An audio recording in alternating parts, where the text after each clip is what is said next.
Y abrimos con un conversatorio que se titula Exhumación de Archivos. Y como en todos los conversatorios se han dado cuenta, la idea es justamente cruzar ideas que vienen de la curaduría, de la investigación, de la producción artística.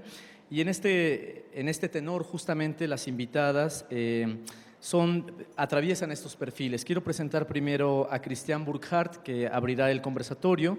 Ella es politóloga y cineasta, cuenta con una trayectoria multidisciplinaria que combina la investigación periodística y antropológica con una voz personal.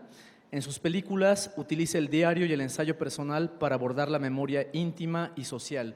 Y de su filmografía destaca un multipremiado largometraje titulado Trazando a Lleida, del 2007, y Vuela Angelito, un ensayo autobiográfico con el que debutó en 2001. Entonces, le doy la palabra a Christiane y continuaremos con las siguientes intervenciones. Bueno, muchas gracias, Iván, por esta introducción. Muchas gracias al Centro de la Imagen, Itala, por la invitación. Bueno, lo que voy a tratar de hacer es trazar una posible línea de estos trabajos que menciona Iván, Vuela Angelito y Trazando a Lleida, que son proyectos que trabajan o en el que uso materiales de archivo tanto domésticos, es decir, home movies, materiales de Super 8, en un relato autobiográfico y en Trazando a Lleida materiales de archivo históricos, pero también personales, fotográficos y filmográficos, lo mismo, en una especie de reconstrucción y reconfiguración de las protagonistas de su propia historia, de su propia memoria, identidad. De estos trabajos, hacer una línea digamos, a la exploración que estoy llevando en este momento, que son narrativas en forma de archivo, en forma de base de datos. Y sí para mí fue muy interesante esta invitación porque sin haberlo visto de una manera tan clara, creo que sí hay una razón de ser, de cómo paso de narrativas lineales, de estas películas, pero que sí tienen esta narración ya un poco de ensayo, donde los propios materiales de archivo permiten una simultaneidad de tiempos del pasado y de tiempos del presente, como esto y muchas otras cosas de las que igual quiero apuntar en este momento, me han llevado a yo diría así, un cuestionamiento también de esta linealidad de narración. Y lo último que estoy haciendo, que también traigo unos ejemplos, bueno, unas imágenes, es ya un relato multicapas, un relato no lineal, una exploración que decidí desplegar en Internet como un archivo de videos y textos que se pueden leer de manera cronológica o al azar. Entonces eso también es muy interesante, cómo hay ahí una fricción, ¿no? Que para mí de hecho eso es como la mayor fricción interesante o inquietante entre documental y ficción, entre linealidad y no linealidad en este momento de mi vida. Y también es un proyecto híbrido porque combina pues, precisamente la palabra con la imagen, el texto con los videos. También en camino terminó como la página web, que es un videoblog, terminó también en un libro, o sea, sí un libro editado, un objeto, donde incluyo los video stills y donde hay al final un índice de videos que se pueden acceder, ¿no? Entonces permite una lectura transmedia y las lecturas que hago en vivo, que ya es más performático, donde selecciono algunos textos junto con algunos fragmentos de video y se hace una especie de lectura escénica. Y bueno, eso es lo último que he hecho y sigo en esta exploración, ¿no? Entonces, digamos, antes de pasar a la imagen, quisiera anotar algunas reflexiones iniciales, que es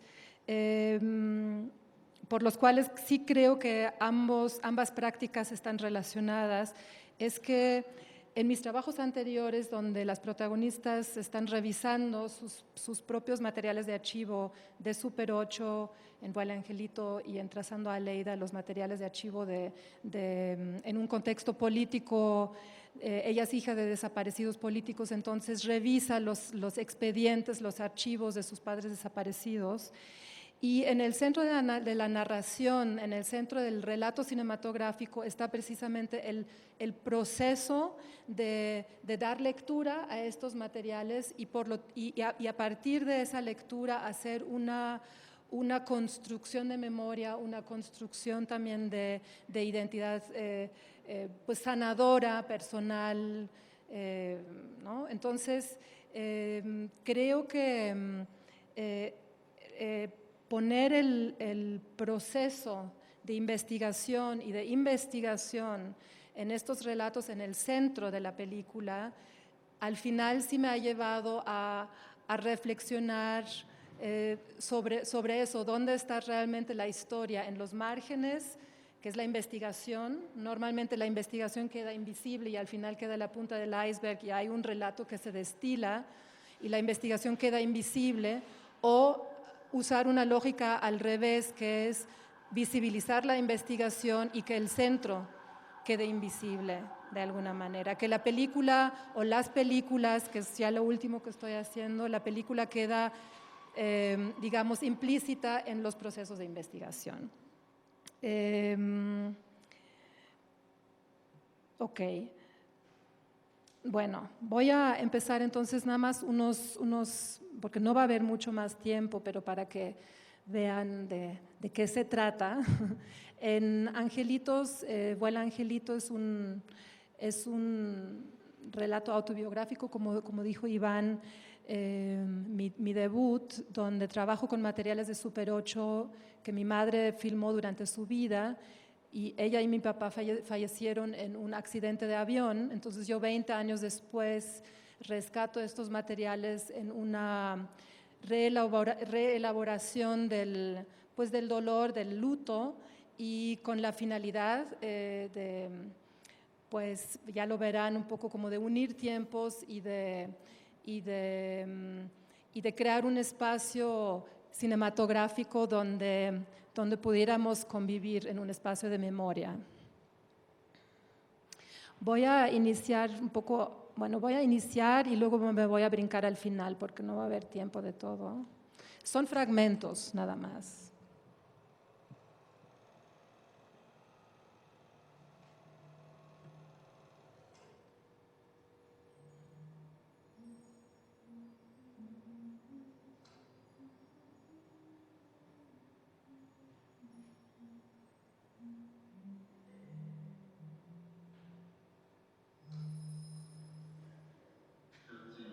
Sie Verletzte forderte dieses Flugzeug von möglichen Antiken. Eine DC-8 war gestern Abend über die Küsten hinausgeschossen und ausgebrannt. Die Toten, unter ihnen 5 Deutsche, waren bis zur Unkenntlichkeit verpult. Man denkt ja nie daran, dass einem das wirklich passieren könnte. Und als es dann passierte, war das so unfassbar, dass wir überhaupt nicht wussten, wie wir damit umgehen sollen oder wie wir darüber sprechen sollen. Und deswegen war es einfacher, dieses Kapitel irgendwie auszusparen. Okay, me brinco.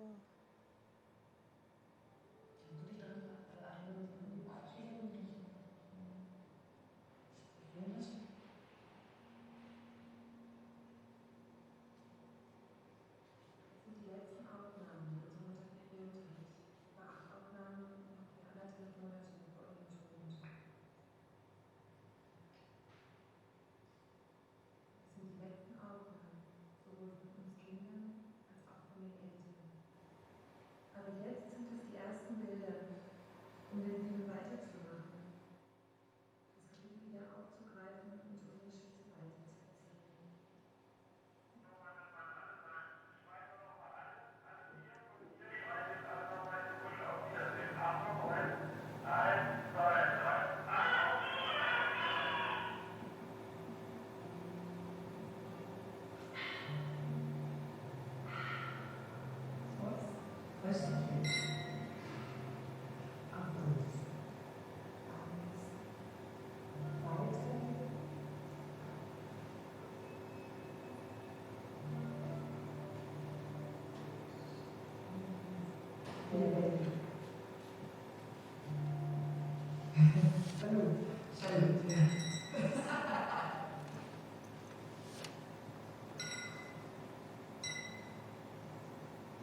Y de ahí pasamos a trazando a Leida.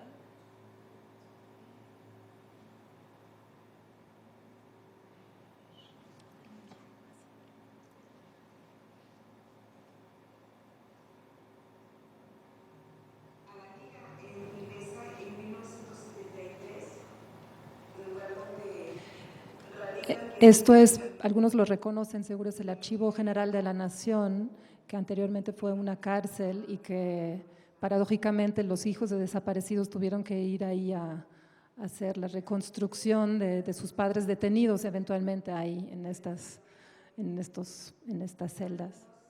se van para el área de Guerrero y otros se van al área del Distrito Federal, entre ellos se va mi papá, donde se integran a la Brigada Roja, que es encargada de operar en el Distrito Federal. Mi mamá se va con mi papá al distrito y es ahí cuando ya ella empieza a hacer trabajos ya con la liga, trabajos de propaganda, como impresión de periódico de madera. En los documentos vienen las dimensiones, los nombres de los agentes que los detuvieron, viene la firma del director de la Dirección General de Seguridad, Luis de la Red. Está la foto de mi mamá y está la fotografía de mi papá. Entonces es como un comienzo también de esta desesperación que pudieron haber hecho con ellos, la tortura en un momento de la soledad, separado de sus hijos. Entonces yo creo que es la parte más dolorosa que ellos pudieron haber vivido. Okay. Tiene una declaración de mi mamá Bueno. donde ella menciona que después de que desaparece mi papá asesinado, a ella se queda en una casa de seguridad donde ella fue parte del comité de redacción del periódico de la era y de ella se corta la información en septiembre de 1975. Ya de ahí ya no aparece más información.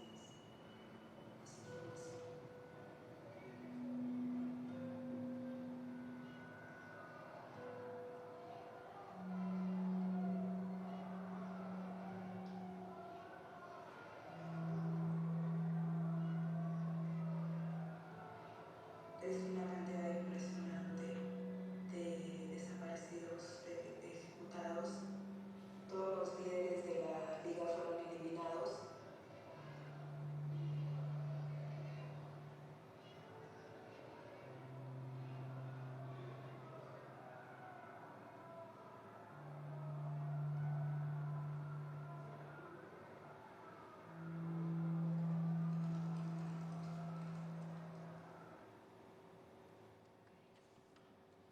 Bueno, esto es solo un pequeño paréntesis dolorosamente parecido a lo que estamos viviendo hoy. Entonces, bueno, son relatos diferentes, obviamente, son también revisiones de archivo diferentes, pero creo que lo que es importante, o lo que las une es el trabajo sobre la memoria y la relectura que las protagonistas pues, están haciendo, o la lectura que le están haciendo a los archivos. Yo a partir de estos trabajos empecé y también a partir de mi práctica como docente, empecé a reflexionar mucho sobre qué es lo que hacemos realmente como documentalistas, y di con esta imagen o con esta cita benjaminiana del desenterrar y recordar. Y entonces entendiendo un poco de que lo que estoy haciendo, lo que estamos haciendo muchos, es por un lado un trabajo arqueológico de exhumación precisamente, y por eso viene el caso, ¿no? Supongo que por eso estoy aquí también, de exhumar los archivos, de excavar, de desenterrar, de remover capa por capa los múltiples significados, y por el otro lado, pues una labor como de archivista también que estamos haciendo, o podríamos pensar así como documentalistas, que vamos dándole pues un cierto orden, o vamos trazando posibilidades de lectura a estos hallazgos, a estos fragmentos encontrados. Y quien ha trabajado en un archivo pues lo sabe, ¿no? Mucho podemos hacerlo podemos hacerlo de manera cronológica, pero también está la posibilidad de hacerlo con palabras claves, con keywords, y de esta manera asociar contenidos. Y eso para mí es como el gran valor o el gran hallazgo también del trabajo con archivos, y de trabajar en un archivo y de entender una película como un archivo también. Entonces, a partir de toda esa reflexión y en un cuestionamiento también de las narrativas convencionales, empecé en los últimos años a desarrollar un proyecto transmedia que justamente juega con la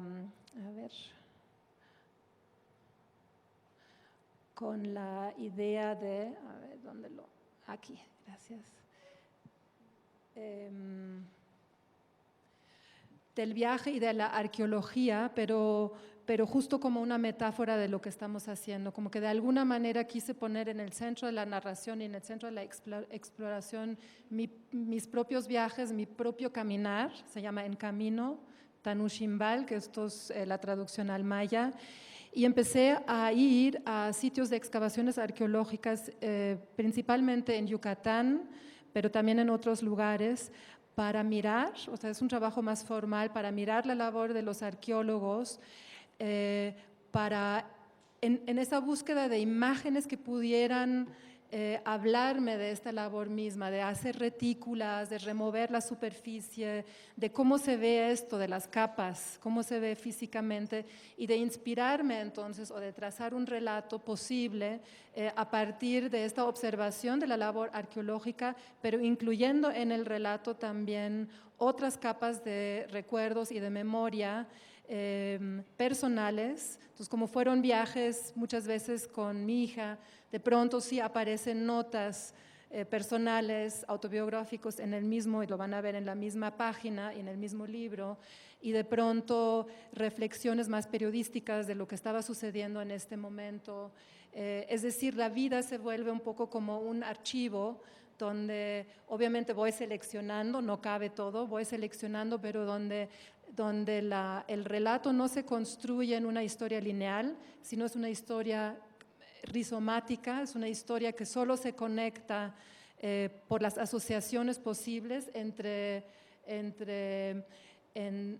un fragmento personal y un fragmento que trata sobre el patrimonio. Entonces, bueno, armé esta página junto con un diseñador.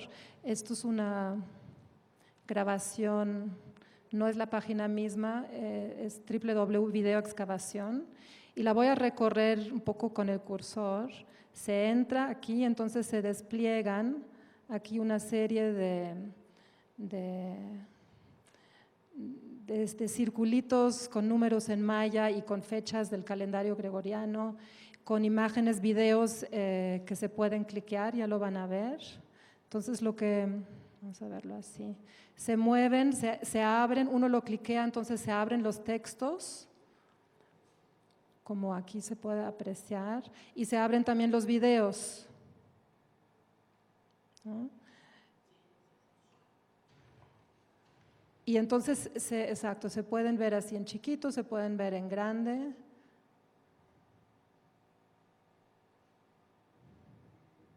Creo que ahí viene de… Sí. ¿No hay audio? Ahí debería de haber un poquito de audio. Digo, esos son ese tipo de fragmentos. A ver.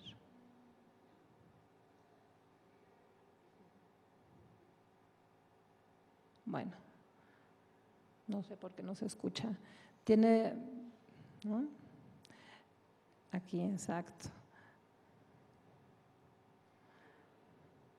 Digo, lo voy a pasar rápido, ¿no? Pero es esto, es una narración pues interactiva, se puede decir. Lo interesante es que tiene arriba ¿cómo se llama? Una función de búsqueda, donde tú puedes poner palabras claves, entonces te despliega nada más los fragmentos, tanto los textos como los videos que se relacionan con esa palabra. Y eso es algo que me encanta y que me gustaría de hecho como seguir explorando, ¿no? O sea, el trabajo con keywords y de esta manera construir una red narrativa, ¿no? Entonces, como ven, hay un poco, están ese tipo de grabaciones más abstractas o más como de boceto, otras, aquí una cosa en el cenote, diferentes materiales. Y aquí están todos los videos, son como 50 videos y 100 textos. Y también está el libro editado por Surplus. Y quizás como último les presento lo que han sido las lecturas. Eso sí se lo… Breve decálogo sobre el excavar. 1. Acercamiento e investigación previa. 2. Reconocimiento del lugar. Mapeo, topografía. 3. Abrir brecha, caminar, observar, tocar e imaginar. 4. Medir, marcar el territorio. 5. Sacudir el polvo. Bonito mágico, ¿no sabes?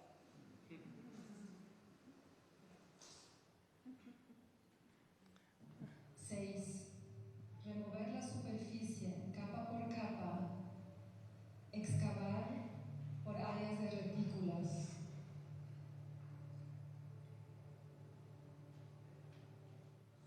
Verjägertum über die Schichten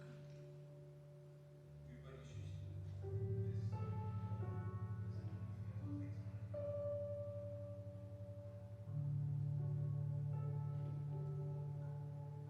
Tocar la vida con el ojo y con la mano. Filmar es atrapar. El otro existe, yo existo. El viento sopla de verdad. Y aquí lo que… Bueno, esto fue una entrevista. No. Y bueno, y termino con generalmente las lecturas, aunque como es un proyecto vivo, voy incluyendo, últimamente he incluido también como epílogo algunas cosas sobre Ayotzinapa también, pero en las primeras lecturas terminaba con esto. Zapatos en Chiapas, en las calles de San Cristóbal de las Casas y Ocosingo, para recordar en una procesión perfecta y silenciosa que ahí siguen construyendo, creando y resistiendo. Okay. Bueno, entonces quizás hasta ahí, sí, quizás hasta ahí, ¿no? Hay como varias ideas que se pueden hablar de esto de la linealidad, que esto obviamente la imagen fija tiene ahí, como en el cine trabajamos con el tiempo, precisamente, y aprendemos en las escuelas de cine generalmente a narrar en un tiempo lineal, en un tiempo consecutivo. Esto que yo sé que para el videoarte o para la foto no es algo nuevo, pero en el cine sí hay como la convención, la verdad es pues la narración lineal. Entonces, bueno, probar, llevar los márgenes al centro, desplazar, digamos, los márgenes al centro y hacer de pronto, y quizás no siempre, pero para ciertos proyectos proponer rupturas narrativas creo que es algo que contribuye a la docufricción.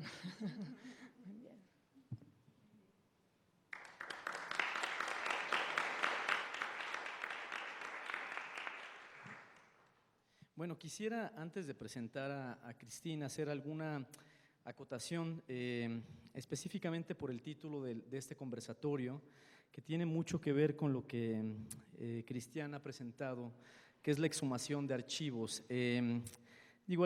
Cuando estuve pensando mucho particularmente en este concepto, en cómo conceptualizar este conversatorio, tenía muy presente una pieza de Gabriel de la Mora que hizo para una exposición donde él se plantea la relación con su padre, quien también es Gabriel de la Mora, centeno, que tuvo una doble vida, fue sacerdote y tuvo también una vida fuera del ámbito eclesiástico, por supuesto una vida oculta, y a Gabriel le interesaba mucho explorar este tema e hizo una exhumación literal del cadáver para hacer una reproducción de una serie que presentó con diferentes cráneos de toda su familia, ¿no? Que era una suerte de retrato conceptual, porque había muchos secretos en esa familia, entre ellas el del padre, pero también el de una hermana muerta, recién nacida, que siempre se había ocultado a la familia. Y el tema de la imagen de la exhumación, efectivamente como desenterrar, me parece que es una práctica, digamos, que en el arte contemporáneo está muy bien asimilada, pero que, digamos, traída al terreno o llevada al terreno de la documentación, tiene mucho sentido, ¿no? Porque la exhumación no es un acto que se realiza inmediatamente, es un acto que va develando las diferentes capas, hay una estratificación en los archivos y también muestra la posibilidad que uno tiene de reconstruir ese archivo. No digo, los archivos de alguna manera están dados o, digamos, organizados de alguna manera, pero el derecho que uno tiene para exhumar y reconceptualizar o reimaginar ese archivo es muy importante, ¿no? Creo que es una de las grandes oportunidades simbólicas que ofrecen las artes en general, ¿no? Y que quizá en el tema de la investigación se ve de manera muy lineal. Digo, yo soy historiador del arte, trabajo en archivo y nuestro acercamiento de repente puede ser lineal para reconstruir una genealogía cronológicamente, ¿no? Y creo que las artes activan maneras de pensar al archivo que justamente potencian el trabajo de imaginación. Digo, tu debut cinematográfico, que es muy elocuente también, quisiera trazar un puente porque ayer estuvo aquí Alejandra Sánchez, quien seguramente conoces, presentó el documental Bajo Juárez, que es un documental que a mí me parece muy importante en la genealogía política para pensar la violencia de género, pero ella hizo, a partir el caso que documentó, que fue el crimen de Lilia Alejandra, que sus hijos, cuando ella la asesinan, tienen 1 año y 3 años.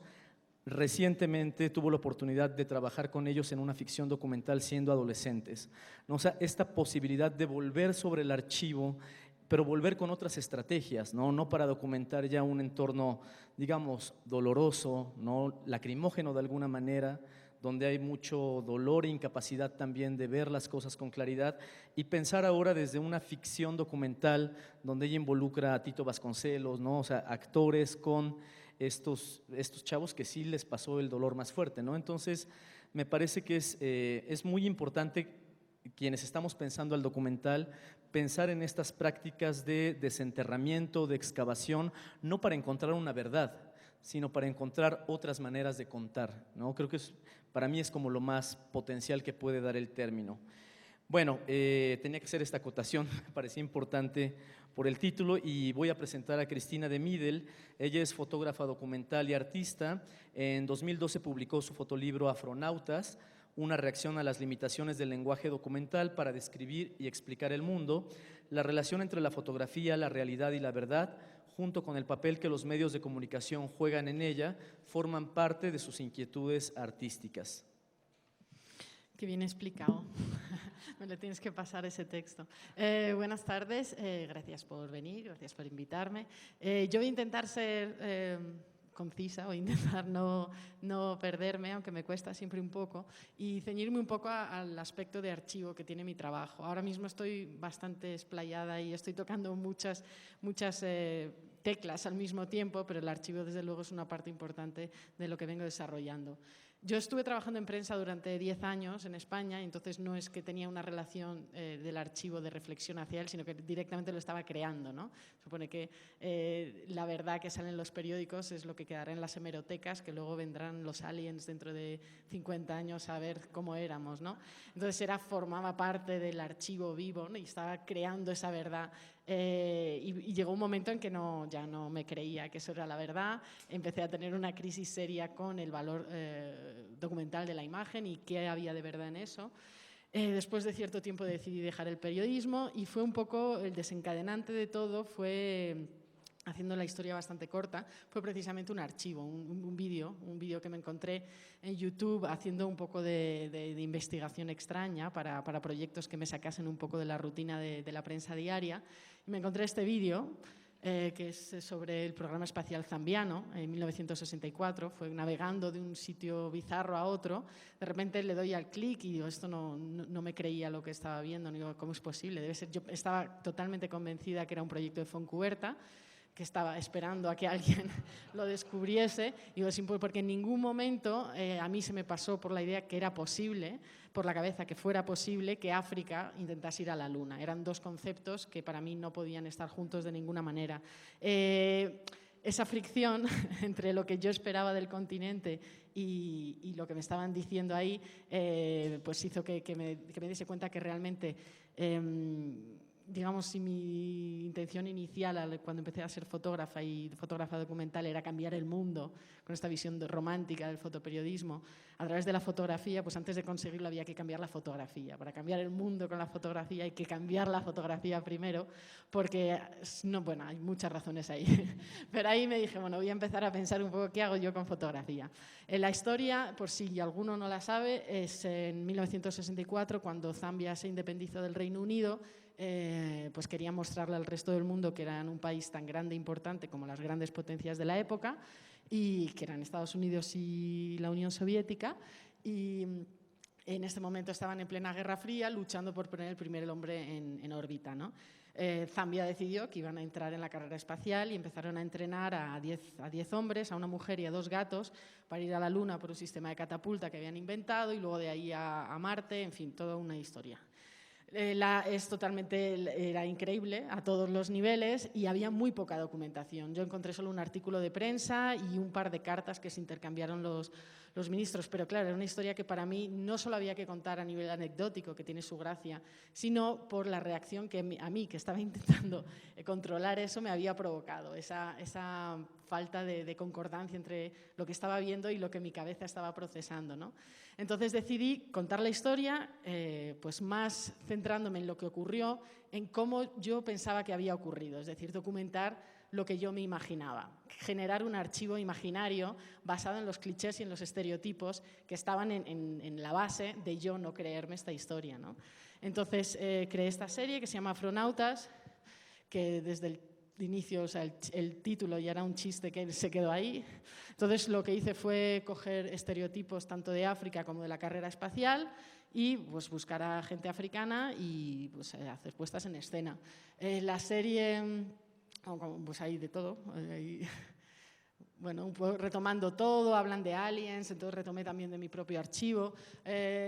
La escenificación es bastante onírica o tiene mucho que ver con el cómic, porque yo me formé en Bellas Artes, en narración visual en cómic, y me encanta todo esto de los superhéroes y los superpoderes y todo eso. Entonces tengo una tendencia a ir hacia allá en fotografía cuando estoy haciendo puestas en escena. Entonces para intentar darle de nuevo una base, o sea, una base sí, de veracidad a toda esta historia, creé mi propio archivo también, usando archivo histórico del África colonial con archivo de los entrenamientos de la NASA.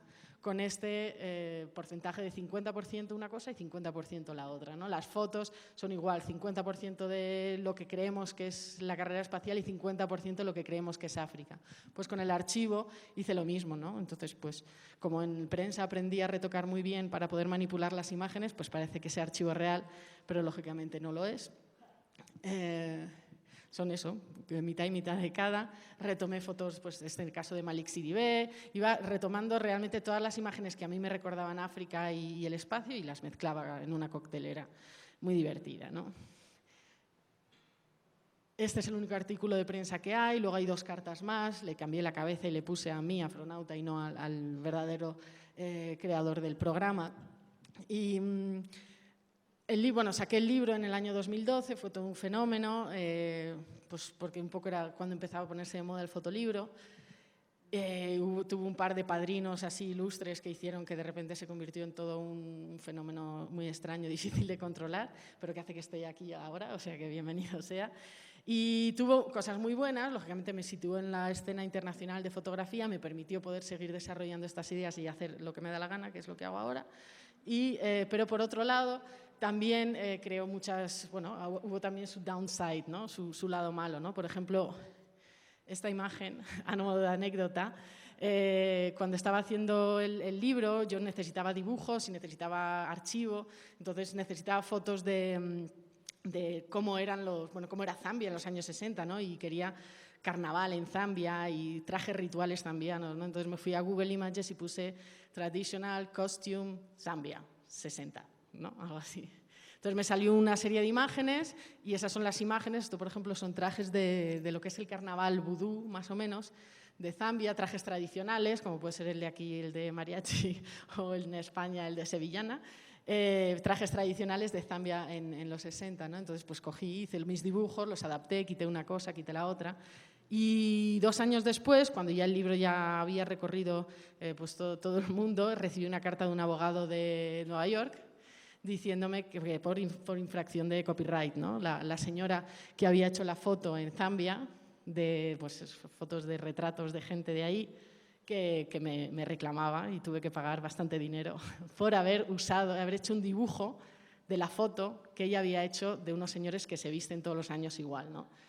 Entonces, genera muchas preguntas, ¿no? Porque esta señora lo que está haciendo, y no quiero criticarla, aunque debería, pero bueno, esta señora lo que hace es ir ahí y registrar un acontecimiento social y se apropia del copyright del acontecimiento social, es decir, yo estaba copiando el traje, no estaba copiando su foto, ¿no? Entonces abre muchos debates sobre el valor documental de la imagen de nuevo y ese archivo también por otro lado, ¿qué pasa, no? Cuando tú estás incluyendo al ámbito de lo vivo, lo palpable, lo experimentable, algo que puede ser una foto, una imagen, ¿se acaba ahí o es el principio para otra cosa, ¿no? Empezamos ahí con temas de apropiacionismo, Richard Prince, etcétera, etcétera, ¿no? Pero a mí me gusta pensar que mi trabajo es mi final de esta historia, pero que es el principio de otros, ¿no? A mí, en este sentido, no me importa que cojan este dibujo, que cojan una foto mía y hagan otra cosa con ella, ¿no? Siempre y cuando pues, no cojan mi foto y la vendan directamente. Si te la haces tuya, pero haz la tuya de verdad, no, me gusta entender que es una carretera y no un callejón sin salida, ¿no? Que donde tú estás creando, estás dejando algo palpable ahí a lo que otras personas pueden reaccionar y de las que pueden partir, ¿no? Como anécdota, lo que es el archivo, ¿no? Y lo que es el mundo del arte. Bueno, pues a partir de ahí me vinieron varias oportunidades de trabajar con archivos, no sé por qué. Yo me invento un archivo, hago un fraude total y me empiezan a llamar los archivos serios de Cristina. Queremos que trabajar contigo. Yo, no habéis entendido nada, pero vamos a hacerlo, ¿no? Entonces, en concreto, empecé a trabajar con un archivo que realmente es una maravilla, es en realidad una colección privada que se llama Archive of Modern Conflict. Llevan coleccionando fotografías desde hace 20 años, precisamente las fotografías que nunca saldrían en prensa, las cosas de la periferia de lo aceptable, y tiene un archivo increíble, ¿no? Con todo el tipo de historias extrañas que no encontrarías jamás, totalmente desorganizado, no hay manera, entonces todo es muy aleatorio, encontrar las historias ahí no está nada ordenado, ¿no? Y dentro de, bueno, estaban en Londres, bastante cerca de donde yo vivía, pasaba muchas horas en ese archivo y un día vino el director con una caja así de madera. Tipo, a mí me recuerda un poco el inicio de La historia interminable, ¿no? De que se sube al granero y entonces abre el libro. Y entonces, porque fue un momento un poco así, a mí me gusta mucho el cine, ¿no? Entonces, me vino con un cajón lleno de fotos, con recibos antiguos, con libros manuscritos y todo eso.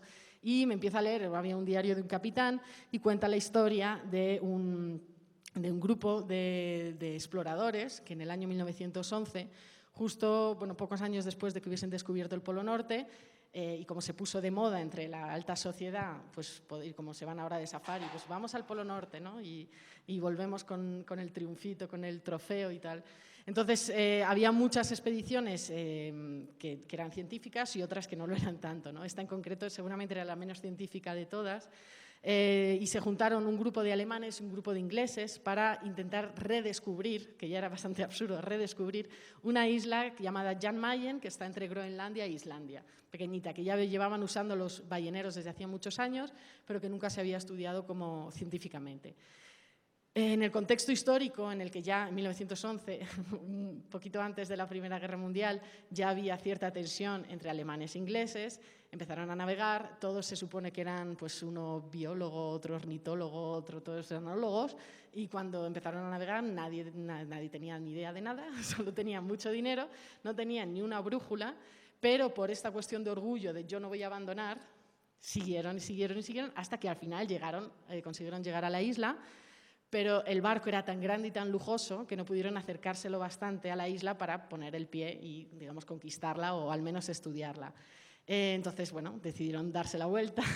Aquí no ha pasado nada, borremos este capítulo, pero había un cinematógrafo en la tripulación que los consiguió convencer a todos de parar en una playa de Islandia y hacer la puesta en escena, grabar la conquista de la isla, ¿no? Entonces, en el diario El Capitán está todo, está hasta la descripción de las secuencias, ¿no? Ahora tú miras con el sextante y dices, hemos llegado, y te abrazas con el otro, y todo eso, todas las secuencias descritas. Y claro, yo a mí me encontré con este archivo que además tiene imágenes increíbles. Yo aquí no puedo hacer nada, si es solo la historia, lo único que tengo que hacer es editarlo y ya está, ¿no? Pero claro, algo tengo que hacer al final. Y me di cuenta que lo único que faltaba en el archivo era precisamente ese vídeo. Esa película no estaba, ¿no? Cómo habían hecho el resultado de la escenificación. Entonces cogí a toda la gente que trabajaba en el archivo, porque esa es mi manera de trabajar con el archivo, cojo sus fotos, pero también a las personas, y me las llevé para usarlos como actores en la puesta en escena de la puesta en escena. Entonces nos fuimos a Escocia, que se parece un poco a Islandia, y hicimos ahí, pues seguimos el script y el guión, y entonces al final resultó pues, en esta serie que se llama Jan Mayen, en la que mezclo el archivo real y el archivo generado. Aquí está claro que se ve lo que es uno y lo que es lo otro, pero en el libro en su totalidad queda mucho más difuminado, ¿no? Con producción de realmente tipo Ed Wood, o sea, barcos, bueno, es que es... era una serie, como además son todos amigos míos, la mitad de las fotos no me valían porque están todas borrosas, pero estaba llorando de la risa y no me conseguía enfocar bien. Entonces hay muchas que no me iban. Luego, como anécdota también, este archivo tiene cosas increíbles, entre ellas la ropa original que utilizó Scott en su viaje en el que descubrió el Polo Norte, que es el que lleva el chico de atrás, ¿no? Era el traje, o sea, la chamarra original de Scott. Entonces hay una mezcla entre que hay cosas de verdad, pero es mentira, no es en el sitio. Pero bueno, a mí me interesa mucho cómo se construye la verdad, cómo se construye la historia y qué papel tiene la imagen, y sobre todo la imagen fotográfica en esta construcción y sobre todo la decisión en cuanto a las versiones, ¿no? Que lo escriben los ganadores, la historia la escriben los ganadores, y en este caso, ¿qué pasa cuando son todos perdedores, ¿no? ¿Quién escribe? Salió un libro que también tiene un montón de historia, el papel que se utiliza es como del siglo XIX también, que se compra antiguo, cosas así, y bueno, este es el libro. Para que veáis un poco que al final yo, perdón, me gusta mucho trabajar con el libro porque me gusta que quede algo, y supongo que eso viene a alimentar de nuevo más el archivo y así ad infinitum. Alguien hará algo con mi libro y entonces ya no paramos nunca. Y bueno, esto ha sido un poco 2 reacciones que he tenido a través del archivo. En un lado, pues interpretarlo, generarlo. En otro caso, completarlo para dar una versión totalmente imaginaria de lo que ha pasado. Y bueno, desde que me trasladé a México hace 2 años, pues a mí una de las razones por las que me vine aquí es la especial manera que hay la especial relación que hay entre el mexicano y la muerte, como viniendo de un país como España, donde es bastante distinta, cómo se celebra, y hay una relación totalmente, muy exótica desde el punto de vista europeo, ¿no? Entonces decidí, también de nuevo por un golpe de suerte, por encontrar un archivo fotográfico de un periódico que conoceréis, supongo que es Alarma. Encontramos un archivo muy grande, yo y 2 personas más, y empecé un poco a hacer, es que no se va a ver bien porque es, bueno, si no os lo leo, retomar un poco un tema que me preocupa, no me preocupa, que me inquieta, me interesa sobre todo, que es la representación de la violencia, ¿no? Y de nuevo pensar en qué papel tiene la fotografía en eso. Si lo pensáis frente a un crimen, ves el crimen y desde luego te deja marcado para el resto de tu vida, si ves el cadáver y más si formas parte de él. Si ves una foto del lugar, la reacción es muy similar. O sea, tienes la sensación de estar enfrentándote. Bueno, los mexicanos igual no tanto, porque estáis más acostumbrados, ¿no? Pero si ves una foto de una persona muerta, pues te hace una reacción emocional bastante directa. En cambio, si utilizas un dibujo, en este caso, el contenido es el mismo a nivel de comunicación. Si pensáis en código, mensaje, emisor, receptor, es decir, lo que está diciendo es lo mismo, el lenguaje es distinto, suaviza y la reacción es distinta. Y luego, por otro lado, hay un nivel más de hacer lírico el mensaje, que es, por ejemplo, en las rancheras y en la música, ¿no? Entonces, lo que hice en este proyecto fue juntar estas 3 formas de representar la violencia, una la gráfica y literal, que sería la fotografía, la otra una abstracción, que conserva el mensaje, pero el lenguaje lo hace más abstracto y más digerible, en cierto modo, que es el dibujo, y luego añadirle a estas escenas fragmentos de rancheras y de canciones típicas mexicanas que vienen a decir muchas veces, si lo pensáis, como que me voy a arrancar los ojos y te voy a arrancar el corazón y te voy a clavar 1000 puñales, que luego lo cantas y estás feliz, ¿no? Pero si te paras a pensar, es muy fuerte. Sí, mira, aquí pone, es que no lo voy a conseguir leer. Ay. A ver, un segundo, ¿eh? Voy a ver si consigo vista normal. Es que se pone estas 2 pantallas y yo ya no consigo verlo. Salir de presentación, intercambiar visualizaciones. Ahí, vale. Aquí dice, nada ha sido en serio, todo fue una broma. Si alguno se sabe la ranchera, le invito a cantarla. Es de Rocío Dúrcal. Pero nunca es tarde para levantarse después de caído. Ay, mira, ahora estoy viéndolo yo aquí y vosotros no. Pero es que si no, no consigo leerlo. A ver, ¿cómo podemos hacer? ¿Alguien sabe esto? ¿Cómo se hace? No. ¿Y esa es una selección que pusiste a partir de...? Sí, de un archivo de 100.000 imágenes. No, la elección de los fragmentos de canción. Sí, iba como dibujando. ¿Ibas de cantina en cantina escuchando? No, o sea, ahora ya con iTunes puedes bajarte un montón de rancheras. Sí, pero es que esto me hace la doble pantalla. Pero es que yo no lo veo, si no consigo leer. A ver, igual aquí. ¿Alguien sabe de PowerPoint? Sí, bueno. Claro, pero es que ahí no se ve. Bueno, ahí pone, pero nunca es tarde para levantarse después de caído, que vuelva conmigo la que se fue. Ya verás, traicionera, lo vas a pagar muy caro. Os juro que en otros países yo canto cuando hago esta presentación, aquí me muero de la vergüenza, pero normalmente no, además no, he fumado y no tengo la voz buena. Dirás que no me quisiste, pero vas a estar muy triste. Es así, ¿no? Hoy de puro capricho yo haré que me quieras. Tóquenme los aguacates. ¿A dónde está tu orgullo? ¿A dónde está el coraje? ¿Qué daño puedo hacerte con quererte? ¿Y ahora qué pasa? ¿Si ven más, no? Creo que ya está. Sí, ya está. Entonces voy a ponerlo aquí y os las enseño. Ay, mierda, ¿qué es esto?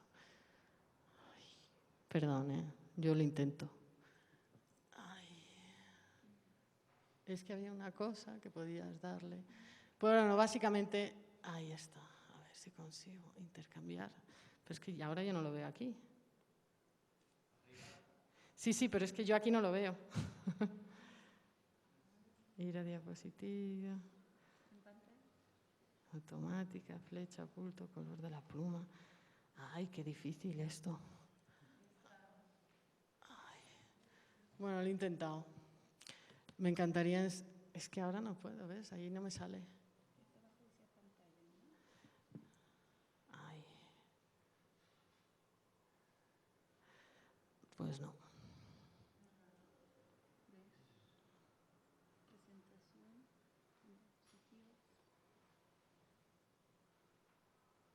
Vale. Sí, pero es que el problema es que lo que se tendría que ver aquí se ha intercambiado, ¿no? Entonces, yo no sé ahora ya cómo volver ahí. No, es una elección nada más. Multimedia, persona de animación, página. Vista del moderador. Ahí. No, tampoco. No. Fin de la presentación y voy a volver a abrirlo y ya está.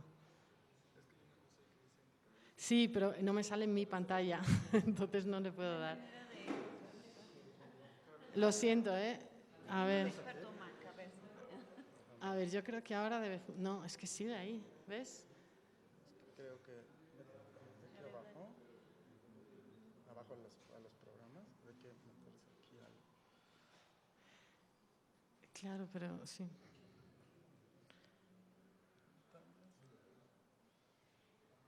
Reunir ventanas, ¿no? Reunir ventanas abajo. ¿Dónde está? Ahí abajo, aquí. Reunir ventanas. Dale a... ¿Sí? No. ¿Y a reunir ventanas, entonces? No, es que esta es... A ver, mándala para... Y si cierro y vuelvo a abrir, igual.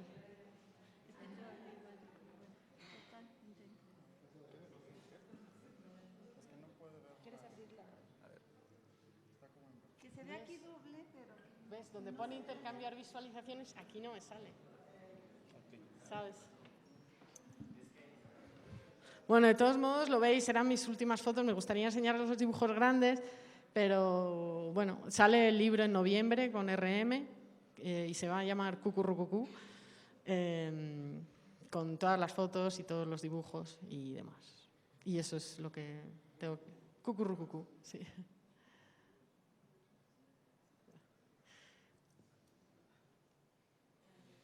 No, tendréis que esperar a noviembre.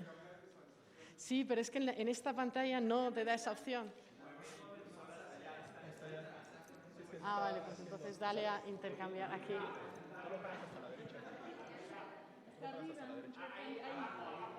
Vale, perdón, gracias. Vale, pues voy a ir rápido, pasamos a esas y así las veis, que tampoco es que sea, pero bueno, así por lo menos no me lo he inventado yo. Y de todas maneras tampoco se lee, o sea que...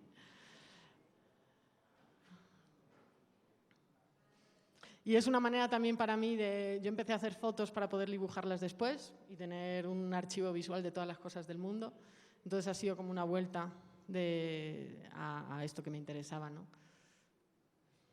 Ahora estoy trabajando también con un encargo, a partir de aquí, de un encargo de la Universidad de Pamplona, en España, que me han dicho que haga lo que quiera con su archivo. Entonces lo que he hecho es descolocarlo todo y estoy investigando sobre generación de números aleatorios.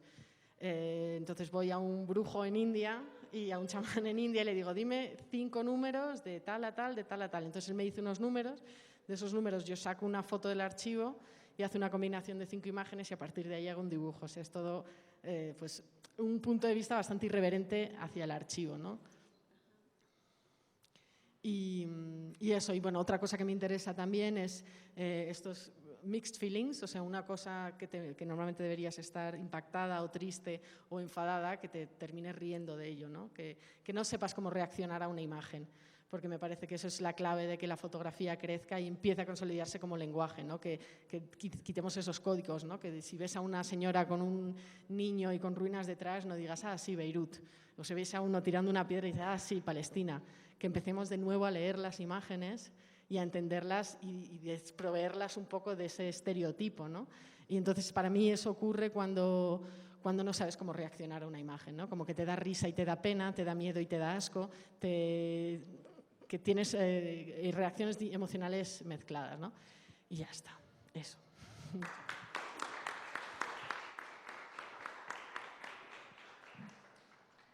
Muy interesante, Cristina.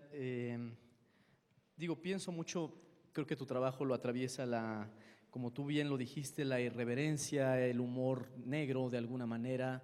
Hay una dosis ácida en esta, como transferencia y expansión. Y me gusta mucho la idea que piensas de que la fotografía tiene que ser pensada como un lenguaje en interacción también con otros lenguajes, ¿no? No sé por qué me trajo mucho, especialmente este último proyecto, a uno que realizó Teresa Margolles en el 2007, que se llama Recados Póstumos, donde ella trabajó con notas de suicidas, de personas que se han suicidado, y reprodujo ciertos fragmentos en carteleras de cines abandonados, ¿no?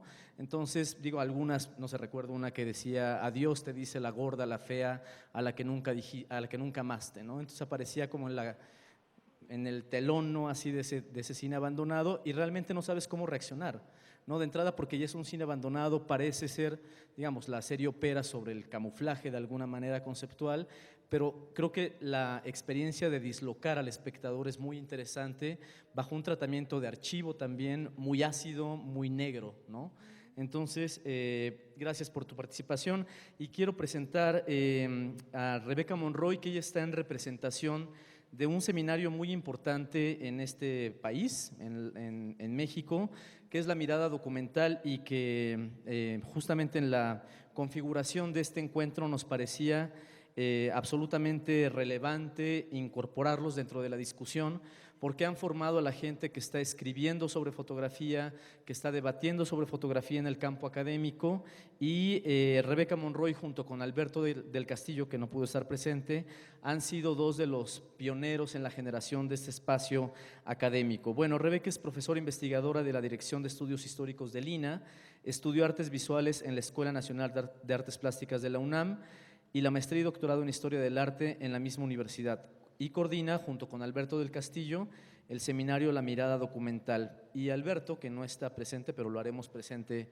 por lo menos en la biopic, es doctor en Historia del Colegio de México, es investigador del Instituto Mora y profesor en el posgrado de Historia y Etnohistoria de la ENA, es autor de destacados libros de la historia de la fotografía en México, y en 2012 obtuvo el Premio Nacional de Ensayo sobre Fotografía con sus libros Las mujeres de Xoyep.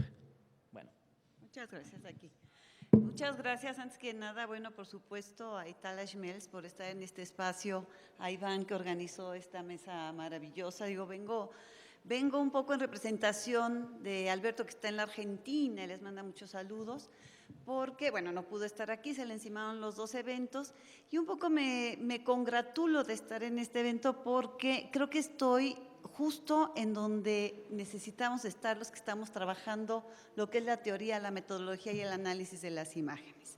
Y de alguna manera estar con las dos Cristinas aquí, y que son las generadoras de lenguajes que provienen de la cuestión documental, y en donde vamos a poder nosotros a tener una raigambre, los que estamos en el seminario, que son una 30, 40 de alumnos, porque es una población más o menos flotante, que se ha venido desarrollando a partir de hace 8 años, ¿no? Es un seminario que ha tenido ya cerca de entre 80 y 90 invitados, se realizan las sesiones de manera mensual, y lo que queremos es traer a la palestra a diferentes investigadores, productores, fototecarios, editores de libro, bueno, hasta creadores de imágenes en el cine.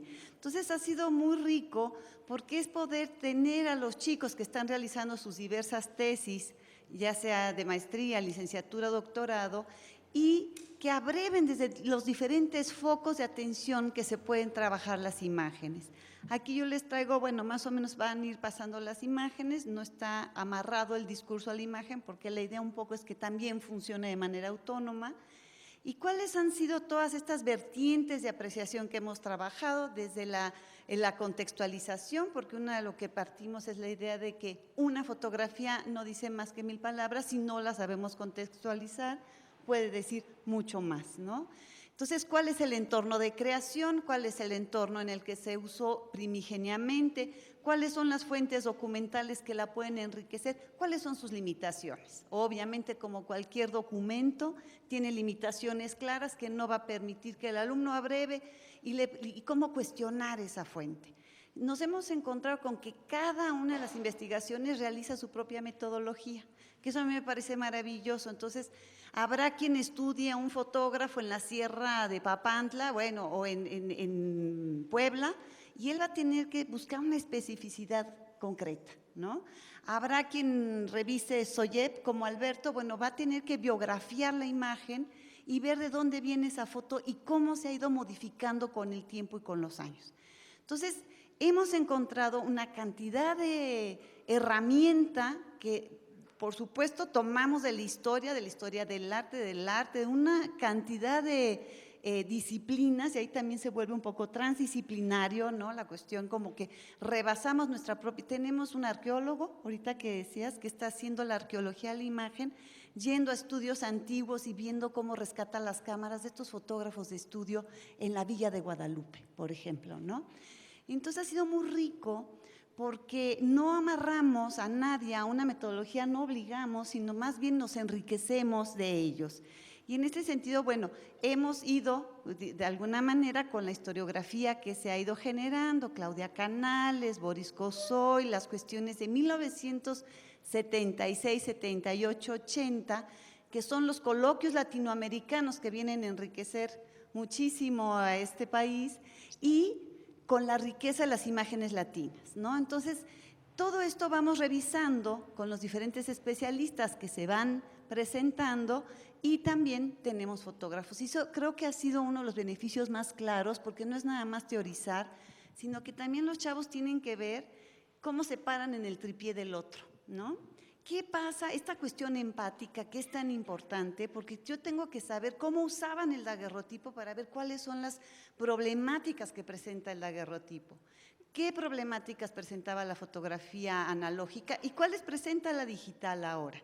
Entonces, creo que en este sentido hemos podido abrevar de maneras diversas al análisis de la imagen.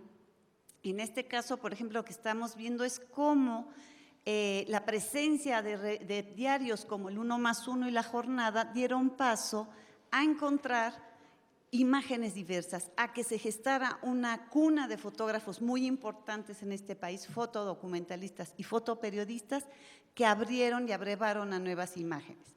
También recurrimos, por ejemplo, a la imagen artística o a la imagen generada, como es Carlos Jurado. Los que pudieron ver la exposición se dieron cuenta que es maravilloso.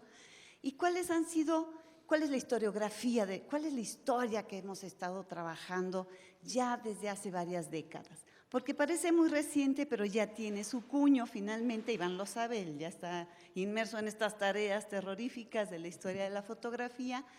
Y también, ¿cuáles han sido los libros que detonan? Debrois detona, pero también tiene errores, entonces hay que irlo afinando.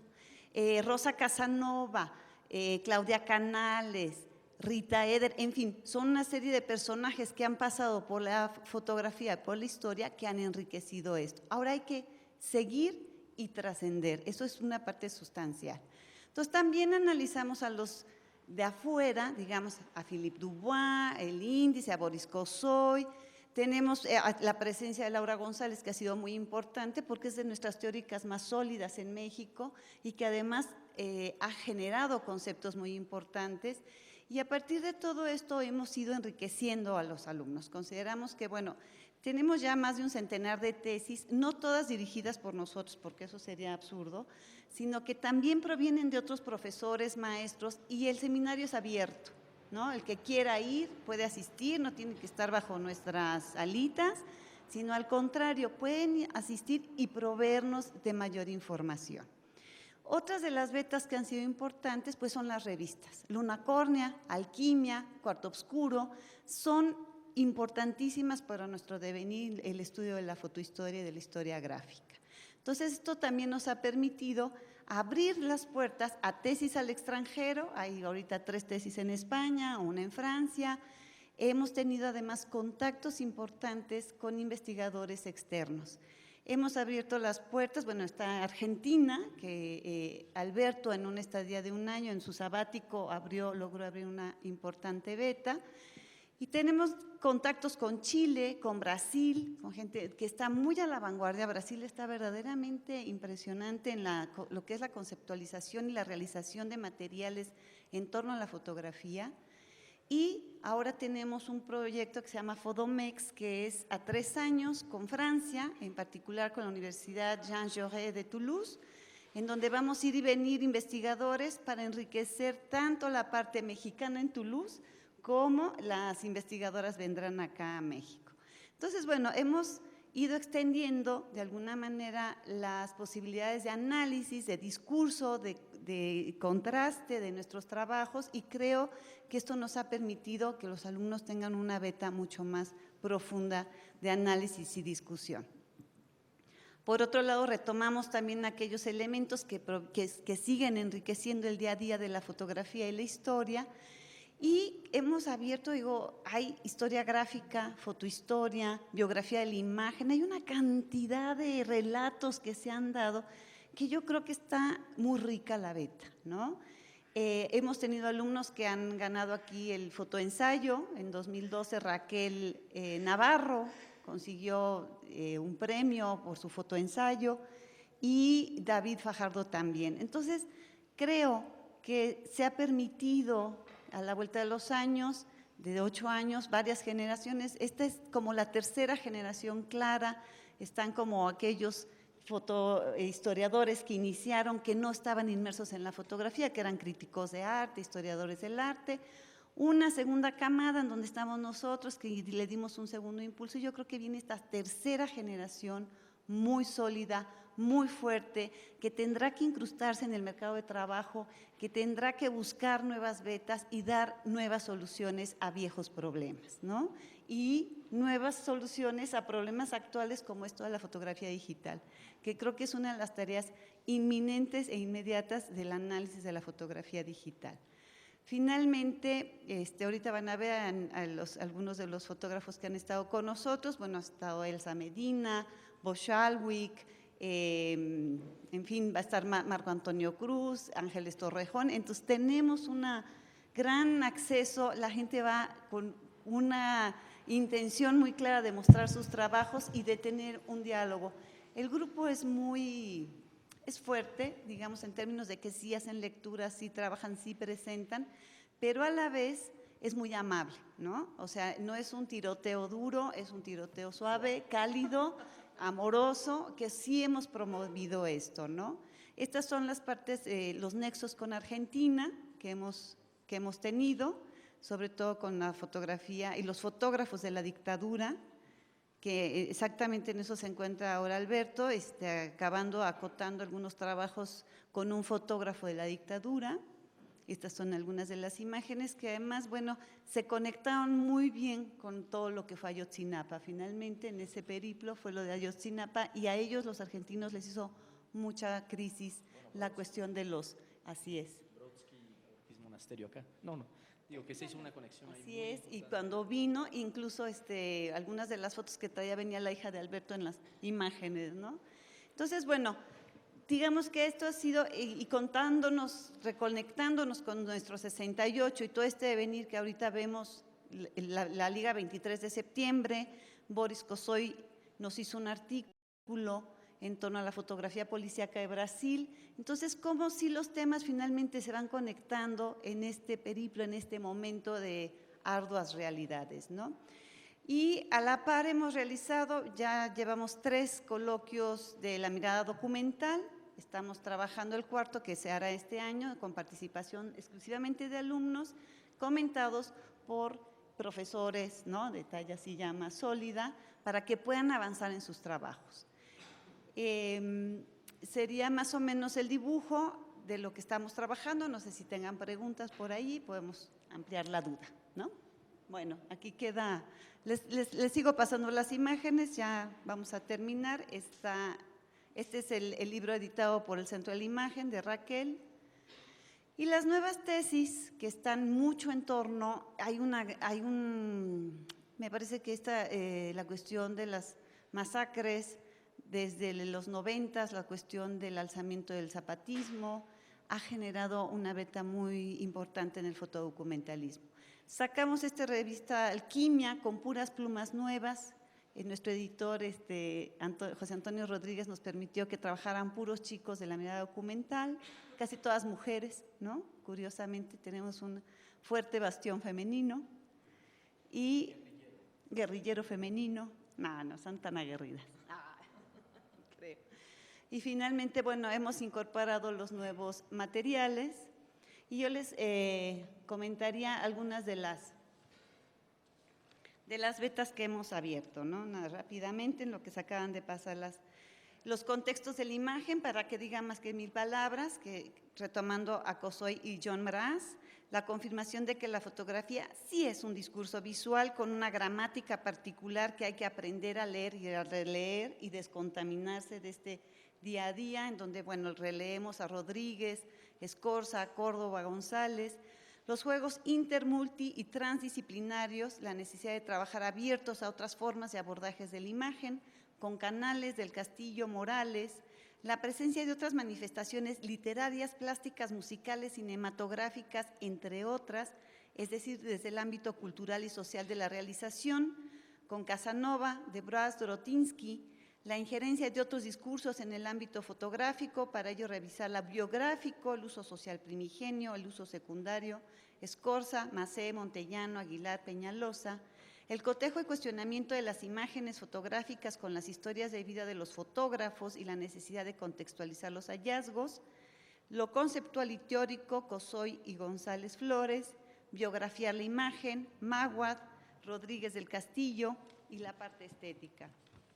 Finalmente, nos quedan las diferentes vetas de apreciación, el diálogo de los resultados, el concepto del binomio de lo técnico formal, lo temático ideológico, la afinidad de discursos visuales, la necesidad de abrirse a esas nuevas formas y tecnologías que ustedes como chavos las manejan mejor que nosotros, Facebook, Snapchat, Instagram, WhatsApp, entre otras, las nuevas formas de abrevar los discursos digitales y una nueva generación en puerta, donde están unos 50 alumnos que están por concretar sus estudios de posgrado. Muchísimas gracias.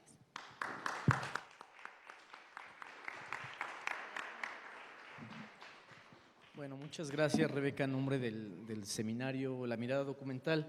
Es muy importante y ha salido a la luz, digo, una singularidad de este encuentro es incorporar las metodologías artísticas y los procesos creativos como parte de los procesos de investigación, entenderlos justamente desde su condición creativa, ¿no? Y creo que cuando tú resaltas que las tesis no están obligadas a implementar una metodología dada de antemano, sino que hay que entender al objeto, hay que entender la visualidad, hay que entender la discursividad que ahí está. Eso es fundamental para alentar la escritura fotográfica, ¿no? Y creo que en la medida en la que justamente este Premio Nacional de Ensayo sobre Fotografía ha tenido un espejeo con estas escrituras, creo que ahí se muestra la efectividad. Bueno, me parece que las tres participaciones han mostrado facetas distintas de las aproximaciones hacia la exhumación de archivos, hacia pensar el archivo como un lugar de construcción, como un lugar de imaginación, como un lugar crítico también, de enunciación crítica. Y bueno, entonces abrimos los comentarios, tenemos algún tiempo para preguntas.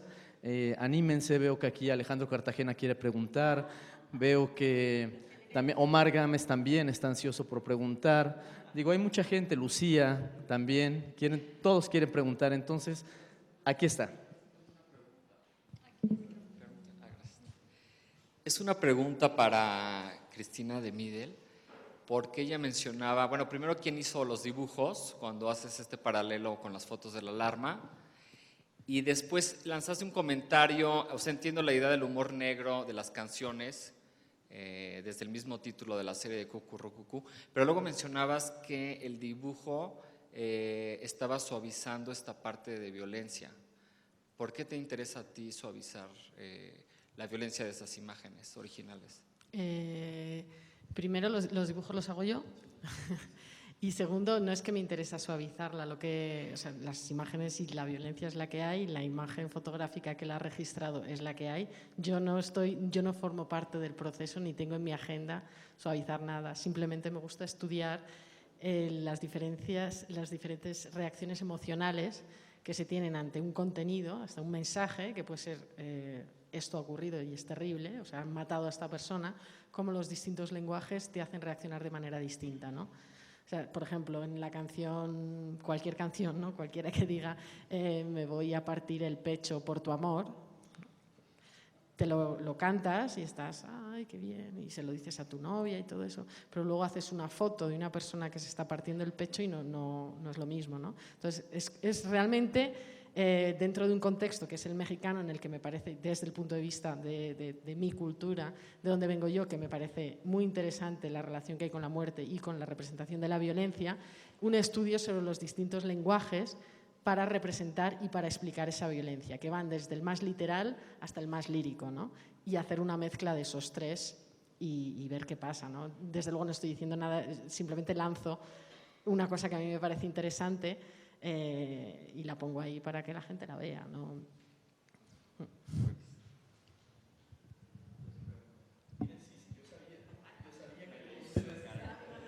No, de ustedes dos, tú mencionaste la idea de usar keywords para editar o seleccionar, y luego tú hablabas de lo aleatorio que ibas con el chamán y te decía, ¿por qué este interés como de prácticamente como sacar de uno mismo la edición, sino que venga desde afuera, que un código le ponga la secuencia al trabajo? ¿Qué creen que aporte eso, el que no venga de ti? O sea, tú lo piensas, pero hay un método que lo va a implementar.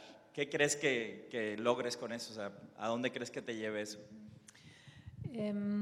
Bueno, digamos, desde mi práctica y experiencia narrativa, ¿no? De la imagen en movimiento, de contar historias, me parece que es una opción romper la linealidad y la idea de la secuencia como única manera de construir órdenes y significados, ¿no? Porque de eso se trata el impulso narrativo. Entonces, recurrir a la libre o no tan libre asociación, porque en una de esas también hay, o sea, los keywords o los tags pueden ser también dirigidos, pueden ser propuestas, ¿no? De asociar y de conectar entonces las imágenes y los significados. Entonces, para mí esto forma parte de una búsqueda múltiple, de una búsqueda, digamos, variada de construir órdenes, ¿no? De pensar. Me gusta mucho esas imágenes de las constelaciones estelares, que también son, de alguna manera, o es una imagen, una metáfora para construir relatos de una manera no lineal. Y claro, yo insisto tanto en eso porque de ahí vengo, ¿no? O sea, y lo expliqué, que sé que en la fotografía es un poco distinto, aunque también trabajan, o sea, también hay una cuestión como de la secuencia interrumpida a propósito y todo eso. Entonces yo creo que eso es lo que aporta y lo que además el universo virtual, la cibernética ha aportado. Y creo que es así también como la mente funciona. Digo, eso ya es obviamente algo amplio de qué hablar, pero bueno, esa es mi propuesta, es mi exploración o la propuesta, ¿no? Y es por lo que lo hago. Tengas respuesta. En mi caso, el generar números aleatorios y saltarme un poco a la torera el orden que habían impuesto fue precisamente un poco por eso, ¿no? Porque me encontré con un archivo muy cerrado, o sea, hecho por colecciones muy concretas, muy cerradas y también construido en base al valor histórico de la fotografía objeto, ¿no? De la copia. Que a mí pues, va totalmente en contra de lo que yo entiendo, ¿no? O sea, como que da igual la imagen que sea, da igual lo que esté pasando en esa escena, pero es del siglo no sé cuánto y es una albuminia o vete a saber qué, ¿no? Entonces, decidí intentar, bueno, no mezclarme y no ser irreverente voluntariamente con eso, que podría haberlo hecho, y pues negar el orden y trabajar. Me pareció tan ordenado que me interesé por el caos. Digo, entonces, ¿cómo puedo romper con el caos? Y luego, por otro lado, también la universidad es del Opus. Entonces, claro, entonces pues quería hacer un guiño un poco sutil, porque claro, yo también tengo que reaccionar a eso, claro, no me voy a meter en ese orden, ¿no? Entonces meter todo lo espiritual, paranormal en este mundo, que sean los chamanes y las brujas las que hagan la exposición, pues ya me parece, sin que ellos se den cuenta, un poco así, ¿no?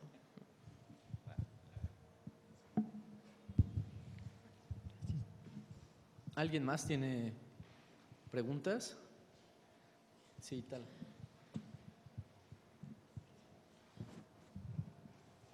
Bueno, a mí me parece que obviamente las prácticas de Cristina son sumamente radicales en función a lo que un seminario como el que lleva Rebeca suele, digamos, recibir, ¿no? como metodología, por decirlo así.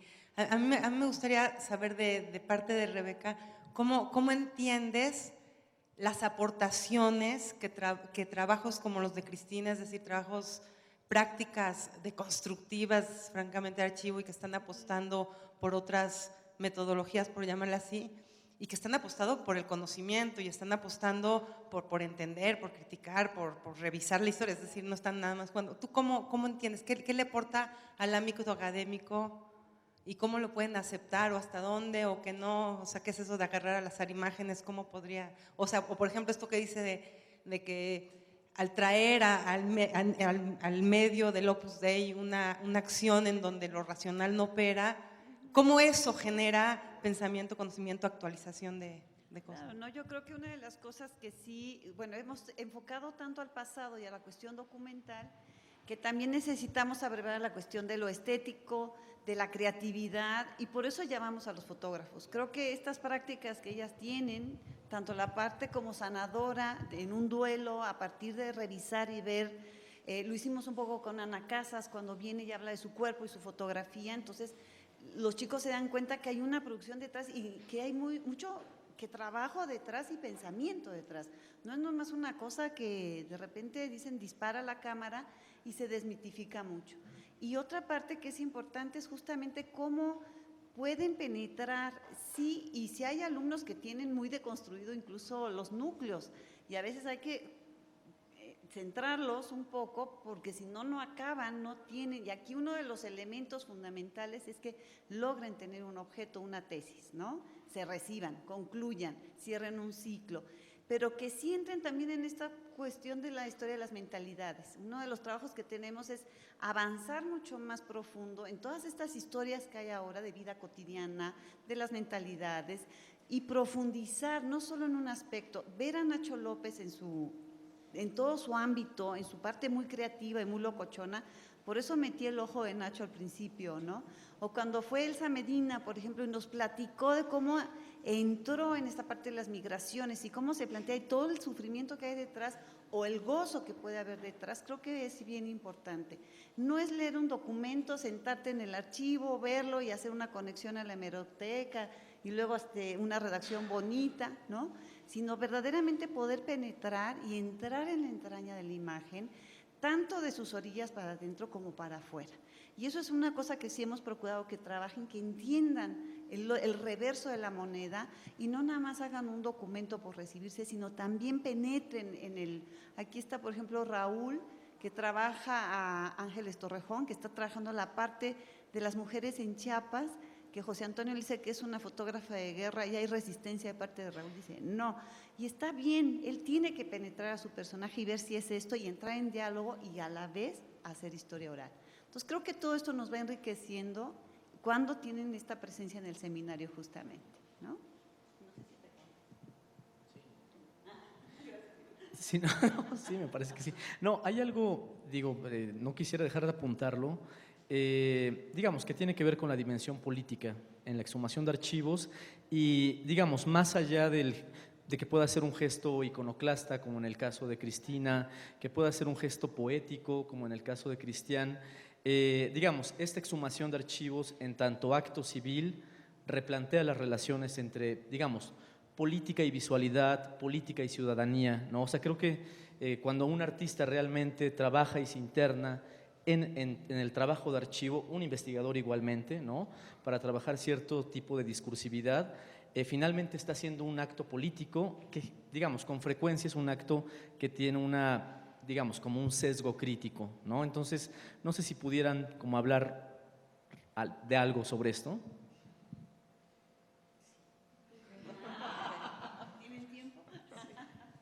Bueno, una cosa que se me ocurre, que me vino a la cabeza ahora, es que sí es también siempre, o sea, trabajar con archivos, ya sea manipulándolos o simplemente pues dándoles lecturas diversas, es apostar por historiografías eventualmente no oficiales. Y eso, o marginales, exacto, cruzadas, transversales, y eso en sí, porque siempre hay una lectura oficial y hay un uso oficial, entonces es como, exacto, como desnormativizar un poco, y eso me parece que es como un aspecto que podríamos destacar.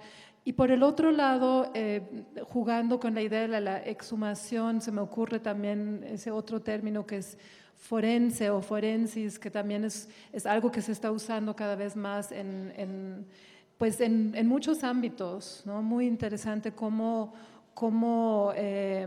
ante, digamos, la masificación de las imágenes, hay cada vez más investigadores de diferentes disciplinas, incluyendo el jurídico o incluyendo el artístico, y de pronto hay cruces muy interesantes, hay como la mirada forense, el trabajo y hacer una exhumación de los medios mismos digitales. Acabo de regresar de Berlín y escuché ahí un investigador increíble que se llama Weissman, que hace como...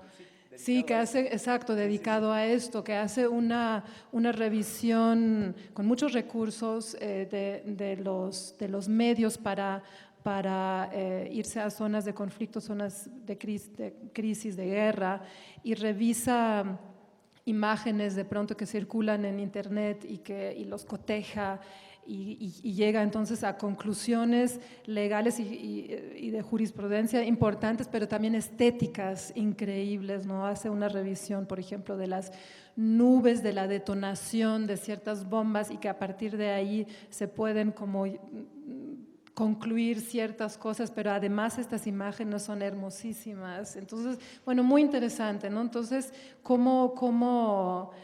bueno, esos son solo apuntes, cosas que se me ocurren, nada concluye, nada como para como llegar a una conclusión, pero muy interesante y muy importante entender el trabajo con archivos, sí, desde ese punto de vista. Sí, sí, digo, también pensando ya en un caso muy local, ahorita te dejo hablar, Cristina, pero no, pensando en un caso, digamos, muy local, que es la práctica de exhumación en México, es una práctica muy perversa, pensándola desde el Estado, ¿no? O sea, muy perversa porque hay un ocultamiento, digo, todo el surgimiento y el descubrimiento de narcofosas, digo, estamos pisando muertos constantemente, ¿no? Pero estamos pisando una geología de la violencia de la cual no éramos tan conscientes, es decir, teníamos 2 o 3 capas de estratificación, pero lo que mostró Ayotzinapa, y en ese sentido fue una develación, es justamente como esa falta de nosotros mismos poder imaginar cómo la violencia está estratificada hasta el fondo, ¿no? Entonces,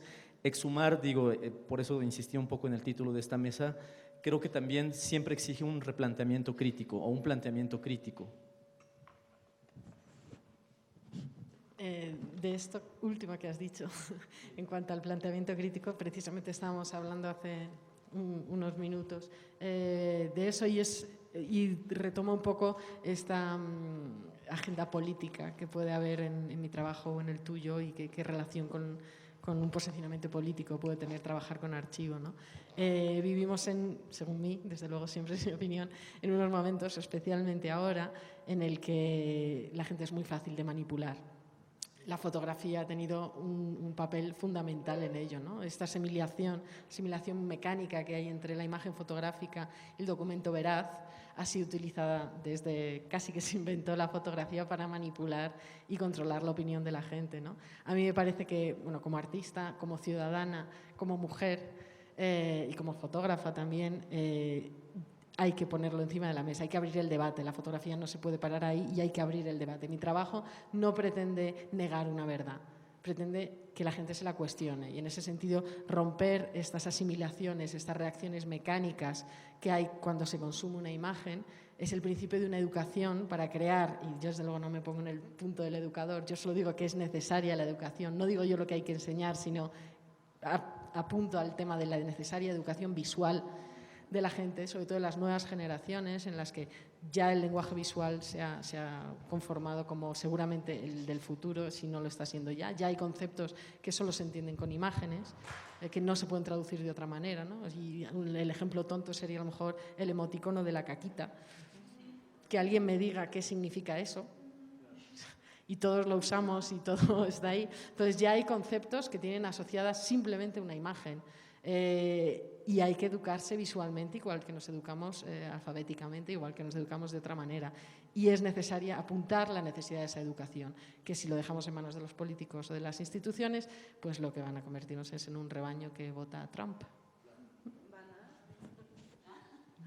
Y yo, mira, dentro del terreno de la exhumación, creo que nosotros lo que hacemos es la autopsia, ¿no? Ya nos llegó el cadáver, ya lo tenemos enfrente, puede estar congelado, puede estar como los que están en la Facultad de Medicina, que ya parecen cartones viejos, pero lo que tenemos que hacer es abrirlo, disecarlo e ir viendo y develando cada una de sus partes. Y además cuestionar la fuente, que es algo que nos enseñan mucho como historiadores y creo que eso hay que aprovecharlo, porque a veces el autor podrá decir, yo quise decir tal, y a la hora que tú lees, pues no es, ¿no? Entonces es muy interesante también confrontar con historia oral o con los testimonios escritos que han dejado y poder ir confrontando para hacer justo este cuestionamiento a las fuentes y no tragarse la imagen como tal. Lo que sí partimos es que, como dice José Antonio Rodríguez, toda fotografía es documental, toda fotografía es construida, sí es cierto. Y dentro de ese ámbito tenemos que penetrar e irnos delicadamente develando cada uno de los hitos. Y finalmente, lo que comentaba ahorita Cristina es, oí ayer el concepto de memelectores, ¿no?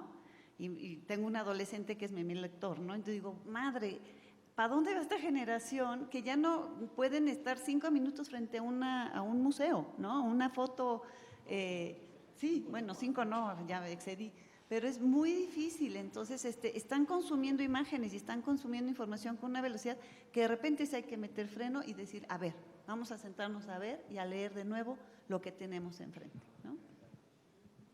Bueno, pues muchísimas gracias por su generosidad, por compartir su trabajo, que es muy importante para el ENIF. Estos cruces enriquecen mucho más que tener una visión homogénea y normativa de la fotografía. Entonces, vamos a hacer un brevísimo receso para presentar posteriormente un diálogo entre Víctor Palacios, que está bostezando, ya lo vi allá atrás, y Luis Orozco, sobre una exposición de Adela Goldbart que se tituló Para alegorías y que se presentó en Casa del Lago a finales del año pasado como parte también de Fotoméxico y que revisa y actualiza temas de la docufricción.